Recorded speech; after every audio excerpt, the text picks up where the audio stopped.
NKRI maksudnya itu. Ya. Agama dikaitkan dengan yang luar biasa Bapak Malaysia. Hubbul watan wal iman katanya kan. Cinta negara itu setengah dari iman. Dan cintai negara Indonesia ini. Jangan dihina-hina Indonesia itu kan. NKRI itu negara beda bangsa tidak boleh itu kan. Keberatan orang Indonesia itu kan. Ya. Cinta kokoh pada negara. NKRI. Apa kepanjangannya itu? Negara Kesatuan Republik Indonesia. Nah, sama seperti brandnya itu, Gerakan Indonesia Gerakan Indonesia Raya. Itu kan NKRI. Ya. NKRI itu harga mati katanya itu kan. Itu sebabnya di Indonesia ini diistilahkan ya oleh partai itu ya negara toleransi beragama itu kan. Itu sebenarnya nggak pernah itu kita ya. Umumnya di Bali pernah saya ke Sulawesi dulu waktu saya dikirim sama Umi untuk mengatasi kolor hijau dulu. Nah pas mau pulang itu rencananya itu sedang mengeluarkan lahar dia Gunung Baru, ya, sehingga bil jadi tertutup dia. Pulang nggak bisa kita. Pikir-pikir, kita jalan Bima saja, nanti Bima pakai bis deh. Tapi lama-lama itu malam berikutnya Bali itu terbuka, bandaranya terbuka, dibuka terus ke Bali. Bali kita turun pakai kapal laut, terus pakai bis ya. Jadi manuk tuh. Nah di Bali disambut sama Tulak kawan-kawannya dulu yang tadi dia itu sebut jemput di bandara. Ya, kita dibawa ke rumahnya itu, dikasih makan, minum, istirahat itu kan. Yang menjadi pertanyaan saya kepada dia, kan ini daerah orang kafir, saya bilang. Bali ini orang kafir yang mayoritas itu. Kalau orang Islam kan minor. Ya, okay. Yang menjadi pertanyaan saya, kalau azan apakah mereka terganggu dengan azan kita orang Islam kalau kita azan di masjid? Jawabnya apa? Oh iya, memang terganggu dia dulu. Dilempar kita berdua. Dilempar, enggak boleh kita azan, dilarang aja. Tapi lama-lama Indonesia ini toleransi itu kan, keluarlah keputusan dari Menteri Agama, turun dia itu kan. Isinya boleh orang Muslim azan di masjid, mengajak kawannya sembahyang. Orang lain nggak boleh keberatan. Keluar dia. Itu nggak diumumkan itu keputusan itu. Terus azan kami katanya azan, marah dia lalu melempar. Nah setelah dia marah, selesai azan kita kasih tahu dia kertas yang dari Kementerian Agama. Oh ini keputusan. Dibaca, malu dia terus bernyawa. Sampai sekarang nggak pernah dia ganggu kita ternyata. Itu kalau kita minoritas. Nah, seandainya non Islam ini, ya mayoritas di Indonesia, udah tetap dalam 24 jam itu pasti kita ribut tuh kan.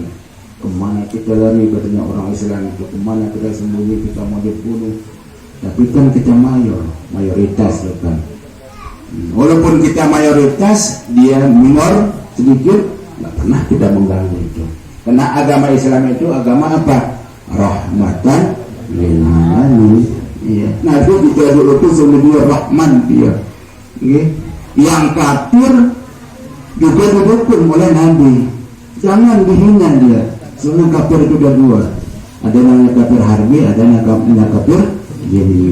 Pas Sayyidina Umar ke Mesir dulu, Dia bersama sahabat Amr bin As, sahabat-sahabat yang lain.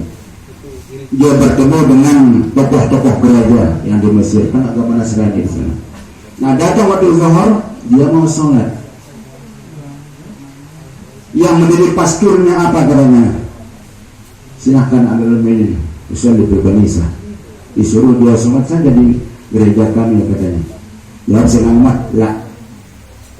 Anak usul lebih kharif, kami sholat di luar katanya. Di luar, dilepas, dibuang batu, kayu yang di luar gereja itu kan, baru dia sholat. Pas dia mau permisi, dia sampaikan kalimat yang keluar dari Nabi SAW. Alam tasma' qala Nabi SAW. Apa aku pernah mendengar apa yang disampaikan oleh Rasul kepada kami? Enggak, ya belum ini katanya. Ya. Wa Rasul yaqul man azza zimmiyan faqad azani. Siapa yang menyakiti kafir zimmi seolah-olah dia menyakiti aku. Berarti belum boleh dibela, walaupun orang kafir zimmi kan tidak mengganggu orang Islam. Nah begitulah Nabi itu dibela dia walaupun orang kafir kan. Tapi lama-lama ujung-ujungnya masuk dia Islam. Nah, itu sebabnya ayat mengatakan kepada Nabi SAW, "Fabima rahmatin minallahi linta lahum walau kunta fazzan ghalidhal qalbi lam faddu min hawlik." Seandainya Rasul itu keras kepala, mau harus kamu ikuti saya, kalau enggak mau saya bunuh kamu. Enggak begitu Nabi, tapi sifatnya lin, lemah lembut dia. Yang tidak mau menerima silahkan, enggak apa-apa, enggak ada paksaan. Itu sebabnya Al-Quran mengatakan, apa anta tukrihun nas hatta yakunu mu'minin katanya. Apakah kamu bahasa itu memaksa orang manusia ini sehingga dia beriman kepada mau masuk Islam?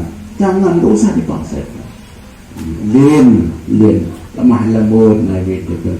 Lin talahum walau kunta fazzan ghalidhal qalbi lam faddu min hawlik. Seandainya Nabi mau menang sendiri, enggak ada orang yang dekat sama dia. Oh, Muhammad itu orang keras dia. Enggak, jangan kita ikuti katanya. Tapi Rasul lemah lembut rupanya, terus pengikutnya kan. Itu sebabnya waktu Kaisar di Roma itu ya, bertanya kepada Abu Sufyan gitu kan. Abu Sufyan sudah masuk Islam, dia yang bawa surat Nabi mengajak dia Islam itu. Apakah pengikut Muhammad itu katanya itu Yazid atau Yankus katanya? Jawabnya apa? Yazid. Setiap hari dia bertambah, enggak berkurang katanya.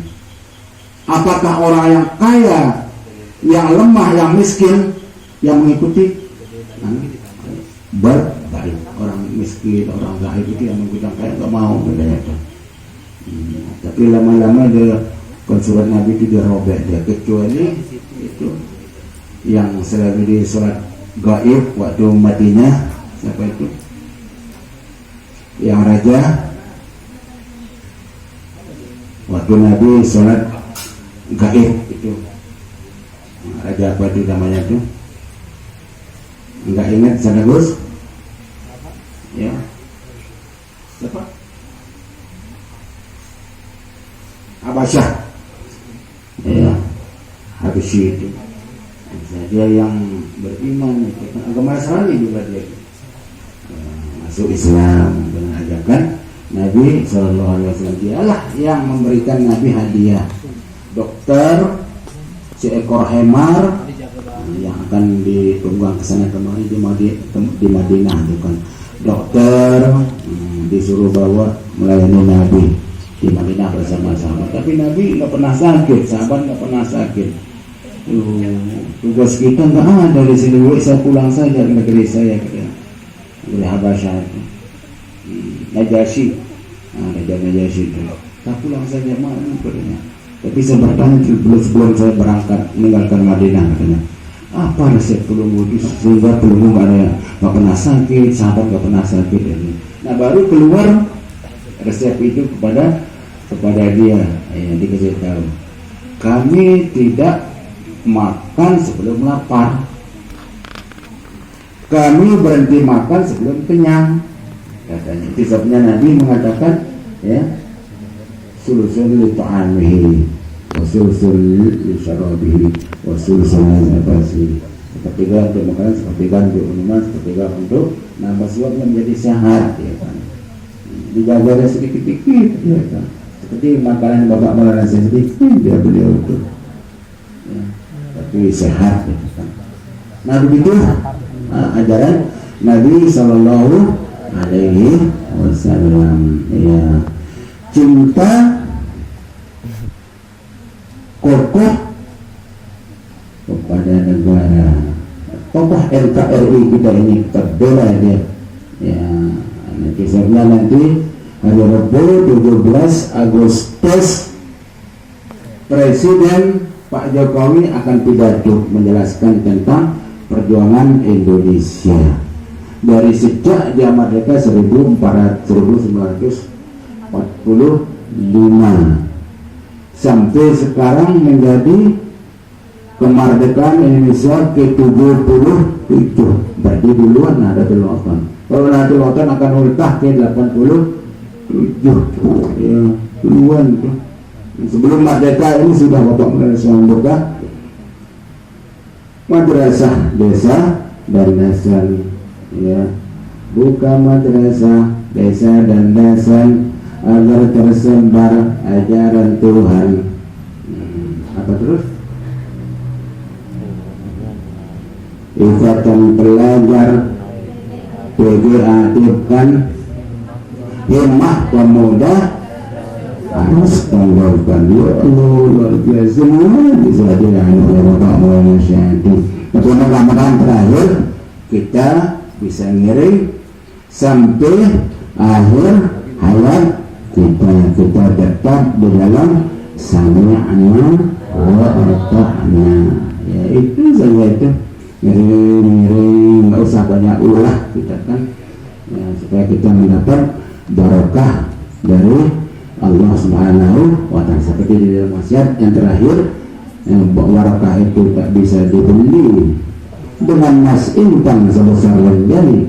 Barokah itu rahasia ilahi, dialamatkan ke insan yang murni. Hanya ini mungkin mendapat karena akan memberi. Ya dengan Allah ya kumadmain. Allah maafkan hadirin. Assalamualaikum warahmatullahi wabarakatuh. Kita berdoa, ya.